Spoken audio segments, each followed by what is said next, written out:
Beberapa waktu lalu rekaman CCTV yang merunut perjalanan rombongan Putri Chandrawati dan Brigadir J dari Magelang hingga Jakarta, juga pergerakan Verdi Sambo di rumah dinasnya, tayang di beberapa media.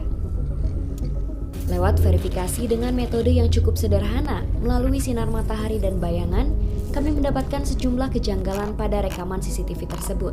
Meski Polri dan Komnas HAM telah mengakui adanya rekayasa, tapi mereka belum detail menjelaskan bagian penting dalam kasus pembunuhan ini. Rekaman CCTV yang beredar luas itu memang hasil manipulasi. Jelas rekaman tersebut menghapus banyak scene. Hal itu masih jamak dilakukan karena rekaman berdurasi amat panjang. Sampai di situ, manipulasi masih bisa dikatakan wajar untuk kepentingan meringkas durasi. Tapi menjadi tidak wajar jika dilakukan bukan untuk meringkas durasi, melainkan membuang elemen-elemen penting baik berupa scene tertentu atau objek tertentu dalam frame. Manipulasi yang ini termasuk juga dengan menambahkan elemen-elemen baru atau objek tertentu dalam frame. Misal, mengedit timestamp CCTV. Untuk mengecek lebih rinci, bisa dilakukan metode localization tampering, yakni analisis frame by frame, menghitung histogram dan menampilkan grafik histogram. Karena rekaman CCTV yang beredar adalah gabungan berbagai rekaman yang dijadikan satu, sulit untuk localization tampering. Dalam kasus rekaman CCTV di seputar kediaman Verdi Sambo, cara lain ialah memverifikasi timestamp yang ditampilkan dalam rekaman CCTV. Kami mencoba melakukannya melalui sinkronisasi arah bayangan matahari. Foto ini didapat YouTuber Anjas Asmara. Diduga kuat foto itu diambil sebelum rombongan berangkat dari Magelang. Mobil patwal ini identik seperti yang muncul di CCTV. Foto itu diambil di depan rumah Sambo di Cempaka Residence. Kamera mengarah dari titik ini ke arah ini. Mobil ini menghadap dari timur ke barat. Jika disinkronkan dengan jam matahari, maka foto ini diperkirakan diambil sekitar jam 9.30. Analisis yang sama juga kami lakukan pada CCTV dalam perjalanan di batas kota utara Magelang. Speedcam Tol Semarang KM 431 dan rest area KM 86B di Tol Palimanan. Begitu juga pada rekaman CCTV saat Verdi Sambo pulang ke rumah. Rekaman ini disebut terjadi pada 15:29 waktu Indonesia Barat. Ini sinkron dengan jam matahari pada masa tersebut. Sambo tiba di rumah semenit kemudian. Lalu CCTV berikutnya menggambarkan rombongan dari Magelang datang pada 15:41 waktu Indonesia Barat. Di situ Putri, Yosua, dan Richard Eliezer terlihat turun dari mobil lalu melakukan tes PCR. Jam 15.49 adalah kali terakhir Yosua terlihat di CCTV. Dan kejanggalan itu pun muncul. Pada 17.05 Putri disebut pergi ke rumah dinas menggunakan MPV hitam. Laju gerak mobil ini terekam CCTV di sebuah rumah di Jalan Duren 3 Barat. Dalam rekaman itu, MPV yang ditumpangi Putri terekam pada 17.09.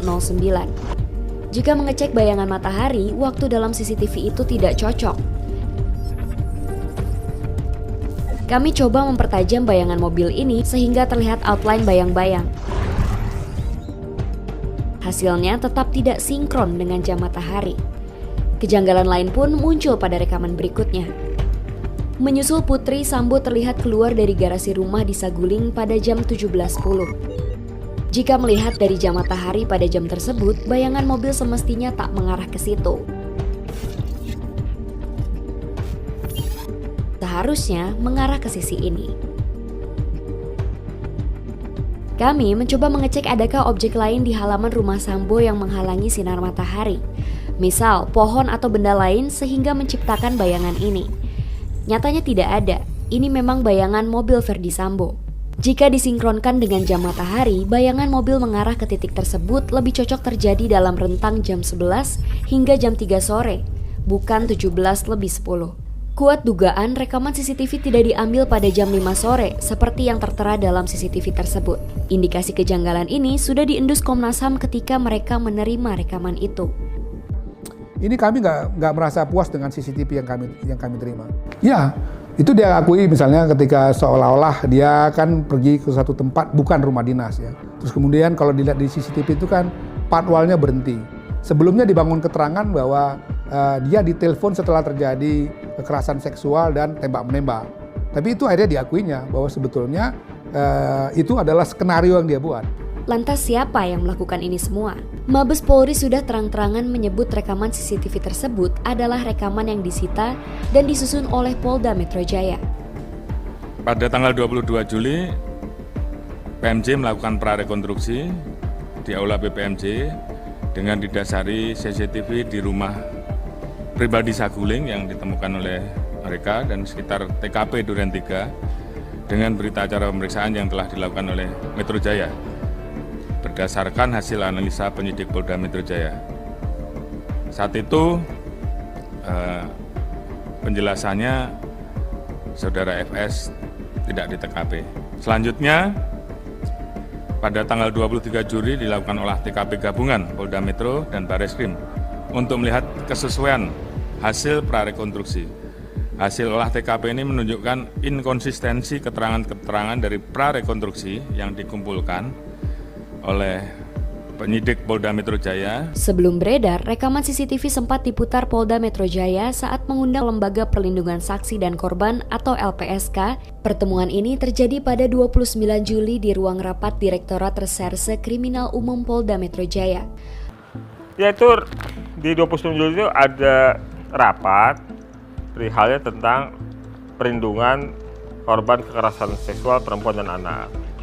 Rapat itu pada intinya tidak membahas hal umum menyangkut perlindungan terhadap perempuan dan anak menjadi korban kekerasan, tetapi dikhususkan itu membahas Ibu PC. Jadi rapat itu hanya membicarakan soal Ibu PC dan mendorong, si pengundangnya mendorong agar LPSK segera melindungi Ibu PC. Dan diputarkanlah video yang sudah diedit, yang sudah ada backsoundnya, video CCTV perjalanan rombongan Ibu PC. Ketika video itu diputar dengan backsoundnya, kemudian ada yang menjelaskan. Kalau menurut kami tujuannya untuk mempengaruhi terundang, untuk dalam suasana yang sama sebagaimana dibangun oleh naratornya, gitu, yang melakukan presentasi ketika video itu ditayangkan.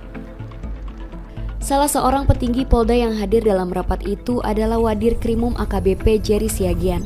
Belakangan, ia ditahan di Makobrimob karena diduga terlibat dalam manipulasi kebenaran kasus pembunuhan Yosua.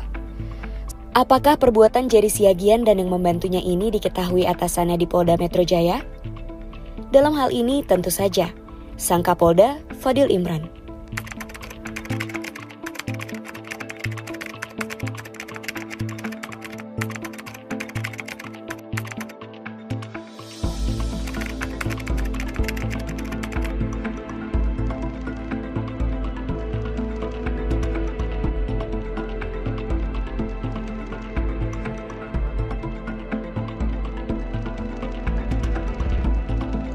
Saya Akwam, salah seorang produser yang terlibat dalam proyek liputan ini. Proyek ini melakukan pengujian atas video kronologis yang awalnya dipublikasi oleh 2 televisi.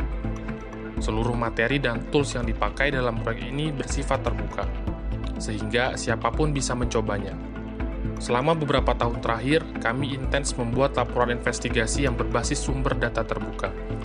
Beberapa di antaranya kamu bisa tonton dengan mengklik video di layar.